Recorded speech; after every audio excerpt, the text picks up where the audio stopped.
Hey,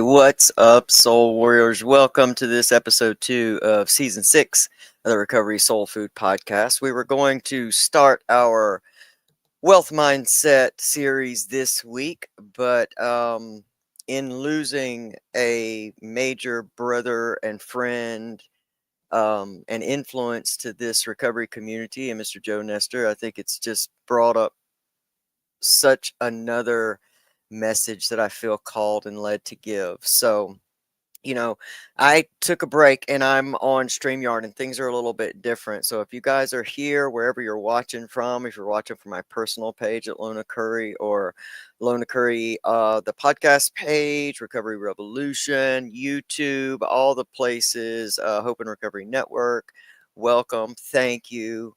If you know of somebody who's really, really suffering, whether it be in relapse or someone who's never stepped into recovery, share this message with them too, because I feel like this is calling for a true message of hope and truth and authenticity of influence. And it is such a great loss. There are going to be many people suffering today, and first and foremost, Joe's family. And to all of them, I just send love and condolences and support, because Joe meant so much to this community, because Joe was part of an early crowd, and Joe was one of the ones that just helped us all keep rooting for hope, because we got to see people making it, coming from devastating addiction where we'd all been, and all of us chasing different dreams and realizing that we were meant for a purpose, that we were not lost, that our lives were not lost, that we were truly meant for a purpose, um, was tremendous. And for me, the more I got to see my brothers and sisters of early online recovery influencing and just message sharing, because that's what it was message sharing, to get to see what, the more of our brothers that I got to see truly, you know, rise up and start to live that purpose, the more inspiring it truly was. And so Joe was among those recovery community giants, the ones that, had a dream and chased it. And I, while I did not ever become such as close of friends with Joe as some of our other, longtime recovery sharers, um, it just that's what his life and his journey really meant to me. And it was very sad and scary to see what all was transpiring with Joe, since I have been away on my own deeper healing journey. I have not been close and connected to Facebook, especially as I used to be. And just coming back on, I was late to be aware of the issues. Um, and so I was highly I was highly concerned and and surprised in a way, and humbled also in a way, that reminded me, because back in 2020 was the first recovery crawl I ever did with Joe Nestor on the roster, and it was a great honor to be on a roster with Joe, and Joe was doing well, and it was in long-term recovery, and I felt like that was so important. Seeing Joe's struggles were very humbling, in the fact that if we only count time, sometimes that it reminds me that if I focus in on the counting of time versus the deeper healing, that or forget my tools and let myself, or have something just be so overwhelming because, we don't necessarily know the circumstances of anyone's relapse. I know what the core thing is, and it becomes, addiction to me, in my opinion, the way I feel about it. And this is for myself. I don't project this onto anybody, but I think it rings true in a lot of lives is that addiction to me is a feeling of a void. I spoke about this a little bit on the crawl last weekend, but it's a feeling of this void, this place of emptiness, this thing or something that we need to feel whole or well or sane, to feel happy for me. But it was this void that I didn't realize through all of that I could fill on my own until I came into recovery and started a really healing path. And so it's just very humbling and very sobering to me to lose, you know, a person that I know was out there trying. It seemed like one of the things that I picked up about Joe, and guys, I'm just sharing from my heart and my experience. Feel free to discuss your interactions with Joe and how you met Joe and what Joe meant to you in the comments. Like that would be an amazing commentary and a beautiful tribute. What I noticed about Joe and Joe's spirit when I met him in 2020 via, I know I've never met him in person, did not ended up missing a concert, whole thing. Um, that I was supposed to go to meet and do an interview. But anyway, Joe's spirit to me just spoke that he was trying. And so I know that anything that happened was not for lack of trying. And so this is just a great loss. And so for everybody who's just mourning this and that it is hitting you in different ways, honor those ways. By honoring those ways, you honor Joe and his family because he had two young children that will now,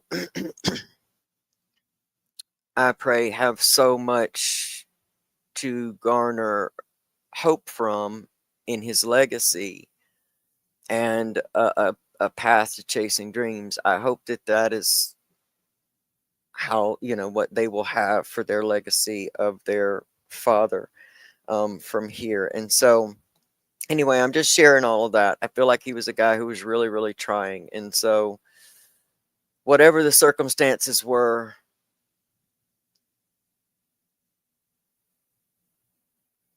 it doesn't change the fact that I feel like Joe's message to me in celebrating his life is to fight even harder for the recovery process and to help people really stay out of, heal to a point of where relapse is not within your sphere anymore. And I believe it can happen. And I've been called crazy for believing that, but that's what I set out to do in coming in recovery is I did not want to fight that demon of relapse all the time. And as I had tried programs in the past, and it wasn't the programs, I'm 50% of the deal.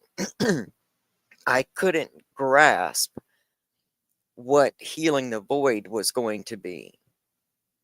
Recovery for me is about healing the void. And so I wanted freedom. And I'm so grateful for the way I feel about things today and the roads that I've walked and the processes that I've put in place and been able to work through. And I have some of the shittiest days, but I'm grateful that I don't feel like relapse is over my shoulder. And I don't feel like that has anything to do with time. See, that's my point. I don't think it has to do with time in recovery. I think it has to be about being so determined to go to the roots. We have to go to the roots. We have to go into the void to discover what the theme of the void is. You know, whether it is early trauma, whether it is some kind of bloodline related, we all get into this for different reasons. We're filling different places within us. And I don't think it's about time. I think it's about that inner work. And I want to see people. And I I will always know. So I will always know how to score. I will always know how to buy stuff. I will always know the processes of addiction. What I don't know anymore, and I'm so grateful for, is the taste for it. And that's the freedom that I'm talking about, and that's the freedom that I set out for. And I can say with I'd say 99.5% absoluteness that no matter what, I could not let it be a part of my life again. It doesn't hold that same stronghold on me. And that's just because I was so determined to do this kind of work. And I think that this is a perfect, this whole situation and this whole tragedy is just really brought me back maybe to the early days where I felt like it was more important than ever to fight for people's lives and be responsible with our influence in the ways that we make sure that our influence is influencing people for the absolute brightest of hope and strength. And I think that people should see us do the work. And we have to be super careful of what our influence as people who choose to speak out in the world, how our influence truly can affect others on a conscious and subconscious level. And most of it's subconscious.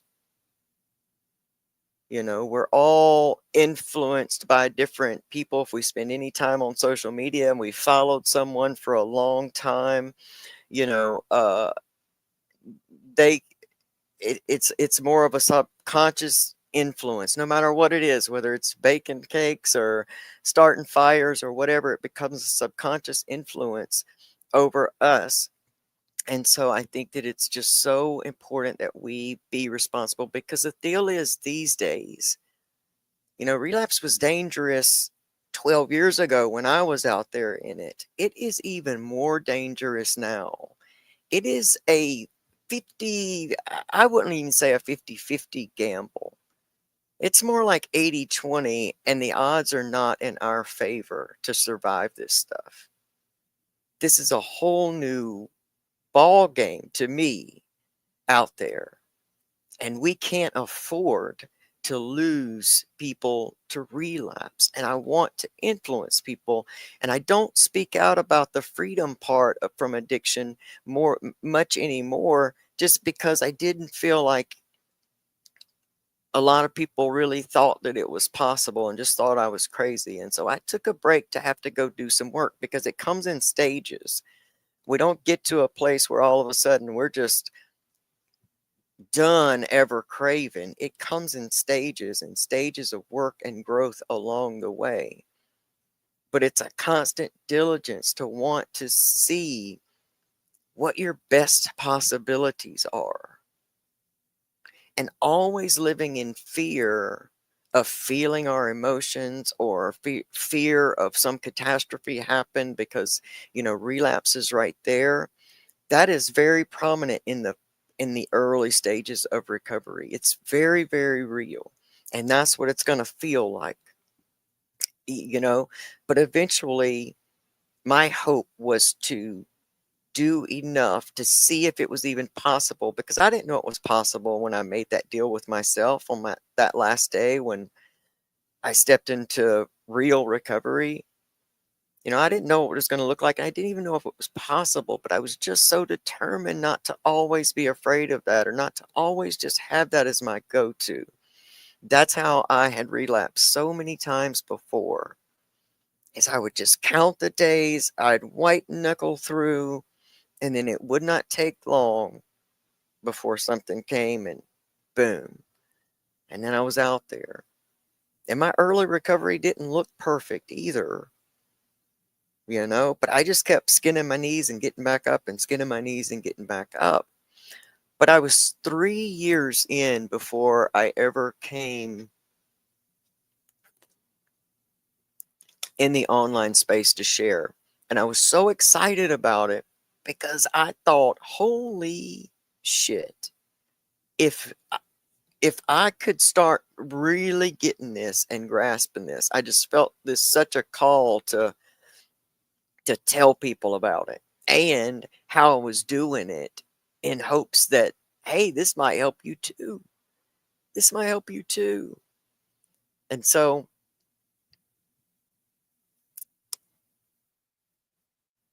I guess it's just important for me to be a little more outspoken and visible about how much I believe in true freedom, and that there is work that can be done inside of us because it starts inside. That void that we're trying to fill by escaping ourselves is just this, it's a whole lack of worth is what it comes down to. I found I take a very spiritual walk. I have, I have really evolved in my feelings and thinking over these years, especially these last two, where I had come to the point where I didn't feel like I had much work left to share anymore, and I didn't just want to come on and waste people's time or regurgitate, stuff for my own feelings of getting likes and views and all of that stuff. I didn't want to come on and give something that I didn't really have, because my dedication to it is to only tell you about things I've done, and or things that have offered me help, and just hope that boom, it's out there. Maybe you could find a way to.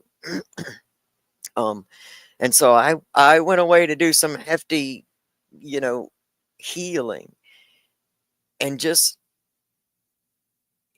I came to this place where it just felt like it was a worth issue, like a deep down rooted worth, because the things I was willing to do to my body, and how much I could not find gratitude for my life because I was so focused on my trauma and my pain. I was focused in the void. I was living in the void. Using was the only thing that gave me peace or made me, feel like a normal human.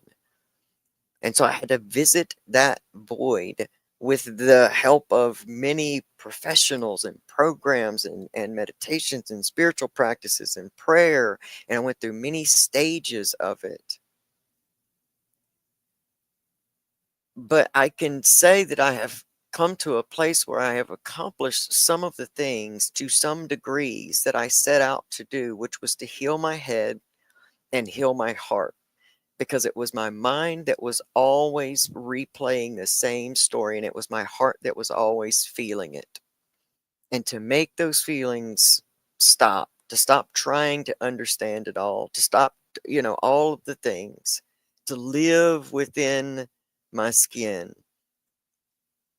That's how I escape it. That's how I fill the void. And I cannot feel like there's not a worth connection, because if I felt worth anything, I would not have felt to put poison, like known poison, bought from strangers, into my body, you know? And so it's a theme of self worth that we can begin to work on, and not in the cliche online reels type of way. Though there's nuggets in there and they can be healthy, we got to dig in a real way, because we can't afford to be losing people in our community, outside of our community, that in a space where this relapse gamble is so high. I mean, it's so high. I have to be honest to tell you that it scares me to death. It scares me to death to think about it. And so it scares me for people. It just scares me for people out there. And so I say some of that to say, as people and wherever we share, I think authenticity is really key. And that's hard to find. That's something in a recovery process that is going to be something that will be discovered versus just something known. It'll be something that's discovered, your authentic self, because, for many of us in different types of addiction, we had to be a lot of chameleon to people to gain the things that we needed, whatever way it was. And so becoming authentic comes with work. And oh, yeah, yeah, yeah. So I'm seeing some comments over here. I'm sorry I got distracted. I'm gonna get to some comments in just a few minutes because I appreciate all of them. Because we all have our feelings about this, and I think that we've gotten to a place where everything has become so PC. And I'm gonna tell you, this was for me even last season. I suffered with this. It's gotten to where we are so afraid to be triggered that we were having to give trigger warnings and different things. And I understand to an extent about those things, but I started feeling like my voice was restricted, like I could no longer use the language that was natural to me because of hurting feelings. And I think that growth can only come through being triggered. And I believe that when we feel triggered in whatever capacity and space that is safe for us, we should lean into that trigger. We should ask questions. We should investigate. One of the keys to the things that started helping me gain that freedom is I started studying myself. I started studying myself and creating strategies from my quote unquote failures in the past, at my relapses in the past. I started taking those things apart and finding out what led to this, what state of mind. I mean, I was like a scientist with this stuff because I wanted to learn. So I really thought, man, if I get this, anybody really can. So tired of just white knuckling this crap, like, what do we do? And started taking those things apart, but it stopped me from sharing as much. It was just so drastically different than the very real and raw message I feel like I was able to give in the past. And so I guess I'll just put a trigger warning out there as a blanket deal. Sometimes this is a spiritually based conscious recovery podcast.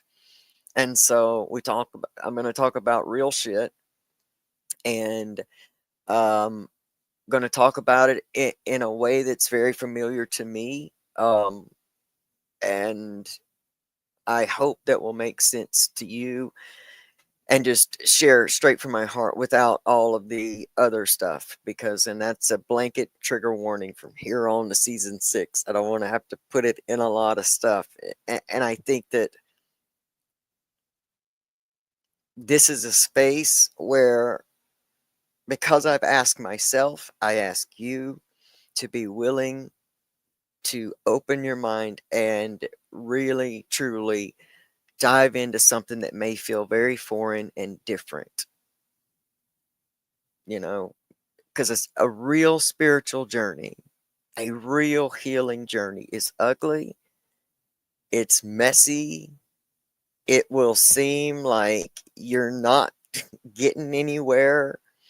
It will throw you curveballs and test you at every limit and level. But there was something I was shared last week in the crawl that really stood out to me, um, which was recovery was not about readjusting life to us. It was about us adjusting to life. That's not the quote verbatim, but it was that kind of a theme, and that's truly what it's become, is adjusting to life. And in the beginning of this healing journey, it's going to feel like it's going to kill you. There's going to be moments that are just going to feel like, can I take anymore? And that's natural. And This is where you start to realize how strong and powerful you are and that you always possessed that. You just had to switch that power around for the greater good of your life and creating a life that you love. There's going to be a lot of things, and as time goes on and each one of these chunks of time and each one of these walks of the path, it's growing you in some way if you will allow it. And so I can't decide what your tools would be for your relapse prevention strategy, because that's what I feel like we should all have. If we're gonna be honest, then if I even say it's a 99.5% chance I would not relapse, well then I better create a strategy for that 0.5. You feel what I mean? And just study. Create your battle plan. What's your relapse prevention plan? What's your battle plan? And discipline's not easy, especially when the nervous system is itself addicted to certain emotions and certain ways of dealing with things. And that pattern affects our RAS system of our brain. This is not spiritual, this is science. It affects the reticular activating system of our brain. So therefore we start to look for those things to experience. There's so much to this recovery journey. It's not just a mindset change. It's not just a healing of the heart, but it's truly a healing of the body as well. Not just cosmetically, but spiritually. We hold a lot of energy when we have our past trapped within us, within our bodies. We hold that. You've heard the body keeps the score, and it does. And so we have to create a strategy around all of those things. This season on the Recovery Soul Food podcast, we are meant to we're going to focus on building wealth and a financial education in recovery. I feel like that's not really that's something that affects relapse all the time because it's stressful. And I believe that we don't get that type of education in recovery programs. Everything's geared around helping you not to relapse, but then how do we get out and create money for ourselves? So many of us make so many mistakes in active addiction that we're left either underemployable or not employable at all. So what do? When we're in those situations, we got too many loops that keep happening, and we try and we fail, or we try to find a job and we can't, and all of that stuff. I've seen so many relapses and had them myself, over so many doors open because of stuff like that. So, even if you're not an entrepreneur or starting your own business or whatever in this season of your life, if you're in recovery, even new recovery, come join us, and so you can get that education and you can start to learn. I'm having to do it myself in different processes. I didn't even know how to pay bills when I came into recovery, much less thought about having credit or how to use it or any of that. And so I I guess I'm kind of done with the rant. I want to go into the comments right now. I hope some of that makes sense, and I hope that we know as a community that if we can do anything in Joe Nestor's absolute honor from here on out, we can be responsible with our influence, and we can fight for people's lives, and even harder than ever before, knowing the gamble. And every soul matters. Every soul that's here matters. It's all a part of us. We're all a part of each other. So let me jump over into the comments section and look and see what I can see. Now realize that StreamYard doesn't show me all comments from all platforms. So it will show me a few, and then I will try to look and see if there are any more on my phone. And if I miss yours, I'll come back to it for sure. Let me give a big shout out to my friend and sister, Miss Pamela Topjian. She is like the spiritual matriarch of this amazing community. I love her so much. She has an amazing YouTube channel that just has so many things to offer over on YouTube at Pamela Topjian, Topjian.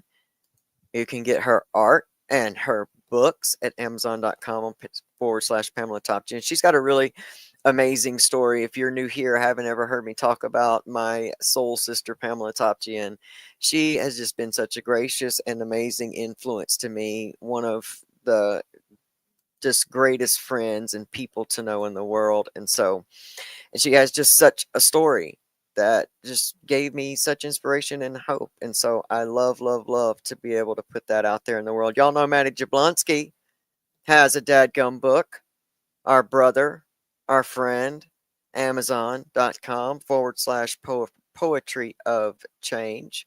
Beautifully written, straight from his heart, wonderfully just put together. Such a neat idea. We love our brother Maddie. So go check him out and buy that for Maddie. Oh gosh, here's so many. Sober is a new cool. I love Kim Bellis. I love Sober is a new cool. There's that. Patrick Adams, he's got an amazing healyouraddiction.com over on Instagram. He's one of my friends. He's a good guy. Got a lot of good programs for our men out there. So check him out. Patrick Allen Jones on Instagram. This podcast is partially brought to you by Unicorn Wellness Studio. And Tandy Gutierrez and the beautiful Magic Spark podcast that you can hear on Spotify. Tandy is just one of my favorite humans on earth. I went through magical mentoring this session and last. Last was amazing.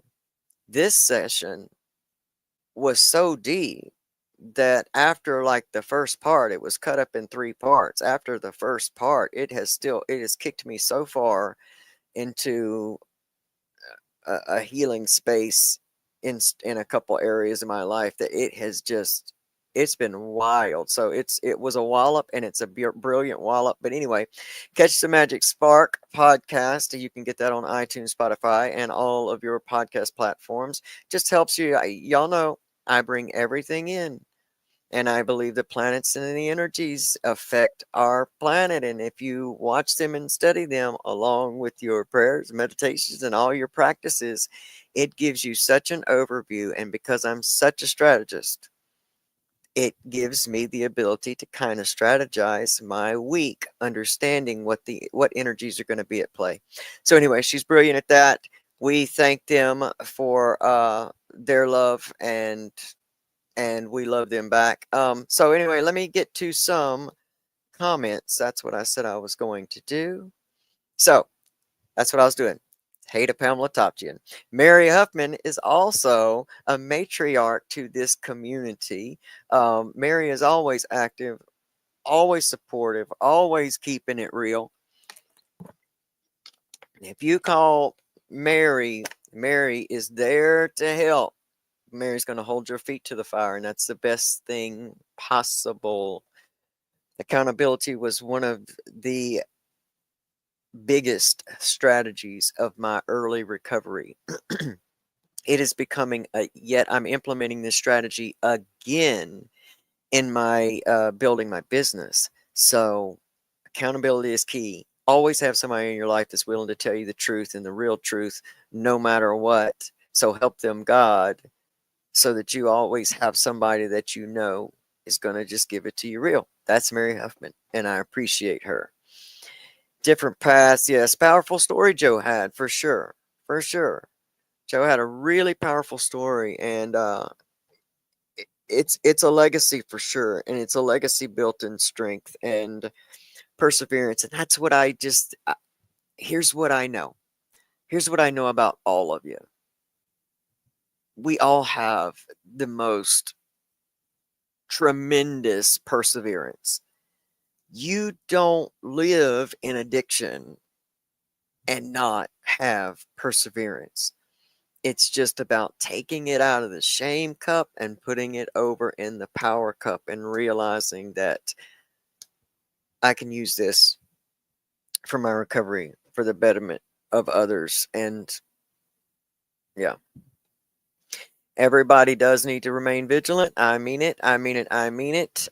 Because we're losing people too fast, too fast. And I'm not sure what contributed to, like I said, I've been disconnected. I mean, the last time I saw, I know he was having some troubles from himself. And so I know, and then I know he was got really sick. And, I want to hope that the two don't have anything to do with each other, but we don't know what's out there anymore and how it's going to affect us. And I saw a good friend of mine a couple months ago that had not even a very long relapse, and when I see him, he's lost half of his arm because it's abscessed. These are not like these what's out there right now. Mm-mm, mm-mm. Y'all, it's dangerous. It's dangerous. So as people who speak out and do podcasts and are in the online influencing recovery community, let's be vigilant. Let's stand in example. Let's do our work. Let's show each other and everyone that the work can be done. Let's take this influence seriously. Let's hold it in absolute esteem because it is it's an honor and a privilege to be able to have any type of influence over other human beings, especially the most vulnerable in our community. So let's remain authentic. Let's set a good example. Let's be responsible with our influence. And as one, fight for the lives of every other human. Let's see, Mary says, if we never plow the soil, we can't see where to plant. Amen. And that's going back down into that void. You got to go in it to find it. What's up, Daniel Whiting? Daniel says, hey there, how's everyone this glorious day? I am well, a bit sad, but well, and I hope that you are too, Daniel, and everybody out there. Mary says, amen. Started from the bottom. Hey, Daniel, I have 8 years free from alcohol, more than 25 years since he's used cocaine. Congrats, Daniel, man. That's a big feat. It's a big feat. And my question to you, Daniel, if you're still here, I want to ask you this. In having 25 years and that's because that's a significant amount of time. How often do you focus on addiction recovery versus focusing on like other things in your life? Because you don't get that kind of time without creating like a distance. I hope that question is kind of clear, but you don't get some kind of time without creating some kind of distance from it. So is it has there ever been a time that you just kind of realized, hey, I really don't even think about that anymore, or it just becomes not an option to you? I'm just interested, and if you feel comfortable, shoot me an answer on that. And congratulations, man, on that. And same with the 8 years, because 8 years is very significant, being free from alcohol. So yeah, like both. Yeah, I do too miss those fairy chats, Mary Huffman. It was such a different time. I miss all of the 2020 chats and the 2017. Yeah, I miss all those chats. They were really, really fun, and they had a lot of, I'm not bragging on myself by any means. I was so connected in prayer that I just felt so excited every morning. Like God just gave me a word for everybody every morning because He gave me a word for myself. And so it's like when He would give me a word for myself, or I was going through some crap, like I, it, it was all it was like it was just everything to me to be able to do that. It was amazing to walk in that purpose. And I know Joe got to feel that too as well. We're all purposed for more, whatever that is. And it doesn't have to look like somebody else's. That's the thing that's hard to really grasp, is because we all think that our purpose is supposed to be some huge thing or something, when it really is just what's purposeful and meaningful to you. No matter if it's just being a good dad to your cat or something, like whatever that purpose is for you. So many of us are here to change family ancestral lineages, and we don't even know that. We wonder why we've gone through so many of these shifts and why we're so different from our family and why we're the rebel or the black sheep or whatever. And it's because that's your job here. You're here to break ancestral patterns for the next generation. That's why this is so serious to me, because alcoholism and addiction run so deep in my family, and I've seen it touch, two people very important to me in different generations than mine. So in the generation younger than me. So I know that this line is passing down. And so if I'm called to be a warrior to stop that with me, then a warrior I shall be. Oh, yeah.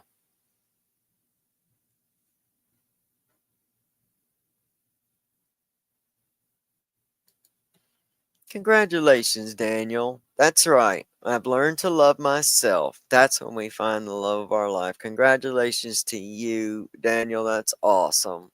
And yeah, Pamela Topchian's right. Growth does not happen in our comfort zones. Amen. Mm,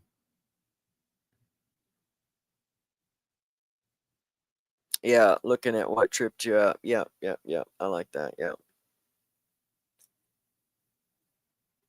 Mm. So, Daniel, I moved to Minnesota because if I had stayed in New York, my toxic family would have started. Yep, yep. Yeah, yeah, man, that's a big step because I did that too. I had to get away from the surroundings that I was way too comfortable being toxic in. So, yeah, good call. That's a great strategy. When you can move away, if you can, if that just happens to be part of something you got to do, if you're in an area and you got to get out, don't focus on feeling stuck, man. Start finding ways to get out if you can, but you got to change those things. You can't hang real close to the swirl and not expect to get swept down. I mean, that's one of the things. I have this feeling, and many of y'all might be upset with me when I say this because I don't know if some of you will, but just hear me out. I'm not judging, but I'm just saying this our peer support model scares me a lot because the requirement seems to be so, I think where I am, it requires a year. Mary, you can correct me if I'm wrong. It requires just a year of constant sobriety to become a peer support specialist. And I know that people feel so called to purpose and excited about that. And sometimes it becomes one of the only jobs they could get. But what scares me about it is how vulnerable we still are at a year. And we are in constant contact with people that are basically kind of a step or a couple steps, just away difference in the process of where we are, and it scares me. And I know that we've lost people, many of those to relapse, and we've lost, and so I don't know, I probably shouldn't say that. I don't want anybody to get mad. That's just the way I feel about it because it scares me and I've seen bad things happen. And I remember what myself was at a year. I remember myself at a year. Like, that could not have been what I did just for the fact that it would have just been too accessible. So I don't know. That's just my thing. Congrats, Daniel. Mary says, congrats, Daniel. Lord, I done lost my place in the comments now. Okay, Daniel's down here. He answered my question. It's not an option for me anymore. If I were to use, I'd more than likely die. I'm only 49. I have a lot of life left to live. Yup. I'm even reaching out to be a sponsor for a young woman who is a new recovery. Well, good. Good. Good, good, good, good, good. That's right. I mean, I know I'm too old to go back out there, y'all. There's, what? There's no way I could get out there and run like that. I mean, I am just too old and done got set in my ways. But it's really less about that and just really feeling like, my goal was to create too much to lose. That was one of the early strategies for me. One of the things that works is started to create too much to lose. And now I feel like so many people that I love depend on me, and you know and I love that. I love the fact that they're able to, and I just, I wouldn't want to, it would be devastating. And so, but, you know, I created too much to lose. And so I can have accomplished a lot of those things that I set out. Jason Routine, my brother, y'all, this human here makes me just so happy. Even his energy, like I feel like I could tear up right now, and y'all think I'm crazy because I love this guy so much. And his energy is so infectious that he's just in the chat right now. He's not even on the screen with me. Like, I miss you guys so much, and I know life has just been on fire, but hopefully we'll get back together for Recovery Revolution Live. But that's my brother, and I love you so much. Thank you for being here and sharing your energy, buddy. It's good to speak up. Your point of view matters. Thank you, Pamela. I appreciate that.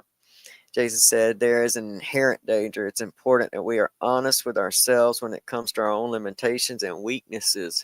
Hallelujah. Hallelujah.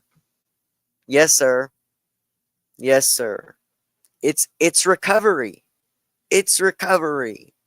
We have to get so honest with ourselves. Hurt your own feelings sometimes being so honest, but we have to. We have to. It's too dangerous out there, y'all. Too dangerous. You, man. You. Let's see, Mary says, I think that people do relapse. They see it come in different actions. Absolutely. Like when I started taking apart my relapses to create strategies to overcome those, that's what I started having to watch. Okay, what led up to this? How did it come? Because it doesn't happen in a snap. It may feel like it happens in a snap, in a flash, but it really doesn't. It is many things that are set in motion over time leading up. And there will have been, don't shoot the messenger, don't be mad at me. There will have been little choices that we could have made that inherently we knew, our intuition said, don't, or deal with this. Don't just let that go. You better say something. Don't just bottle this up. Don't just. Something said that to us, and we knew it, and we leaned in. So it's not about feeling shameful, guilty, and keeping yourself in a shame loop. It's about getting back up and studying the play and creating a new one. I know I make it sound easy, and I'm not trying to make light of it. It's a hard process. It will take discipline. It will take a strive to do it. But that's what freedom is. It is making those different decisions. It is rearranging that identity. It is blowing out the old and leaning in and learning into the new. And it is a ride, man. But I believe freedom's possible. I just got a call. Thank you so much. I appreciate you, Mary. Thank you always for being here and your energy here. And y'all, this has been a tremendous time to get to spend with y'all. I have missed getting just to talk with everyone and be a part of this. You all you bless my life in so many ways. You show up and you interact with me and you show me love and all that stuff. You remind me and help me just remember to see, some of the purpose that I feel like I'm called in. And so I love you guys, And I'm going to come back and do that this week. And so, listen, I'm going to put this out there. If you are a financial advisor in recovery, if you are some type of specialist, if you are an entrepreneur in recovery, I don't care what kind of business you've built. If you are an entrepreneur or a small business owner of any type, it does not have to be a recovery-based business. Are you in recovery? And have you built a business? Do you feel like you've got some wisdom to share?